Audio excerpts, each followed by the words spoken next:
TV ન્યૂઝમાં આપનું સ્વાગત છે। દાહોદના station road Swami Vivekananda circle ખાતે અકસ્માત સર્જાયો, જેમાં એક વૃદ્ધનું મોત નીપજ્યું। દાહોદ શહેરના 4 થાંભલા વિસ્તાર નજીક બુરહાની સોસાયટીમાં રહેતા 65 વર્ષીય જૈનુદ્દીનભાઈ લીંબડીવાલા, જે પોતાના કબજાની એક્ટિવા મોપેડ લઈને સ્વામી વિવેકાનંદ સર્કલ નજીકથી પસાર થઈ રહ્યા હતા, તે દરમિયાન તે રસ્તા નજીક રખડતા ઢોરની એક્ટિવા મોપેડ બાઇકને ટક્કર વાગતા જૈનુદ્દીનભાઈ રોડ પર પડતા અકસ્માતની ઘટના બની હતી।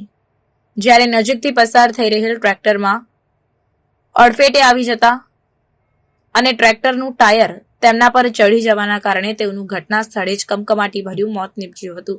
ઘટનાની જાણ દાહોદ બી ડિવિઝન પોલીસને થતા પોલીસ કાફલો ઘટના સ્થળે દોડી આવ્યો અને મૃતદેહને પોસ્ટમોર્ટમ માટે હોસ્પિટલ લઈ જવાયો હતો। રખડતા ઢોરના કારણે આ વ્યક્તિનું મોત થતા પરિવારમાં ભારે રોષ જોવા મળ્યો હતો અને રખડતા ઢોરને લઈને પ્રશાસન કાર્યવાહી કરે તેવી લોક માંગ ઉઠવા પામી હતી। આ સમગ્ર ઘટના બાબતે પોલીસે આગળની કાર્યવાહી હાથ ધરી છે।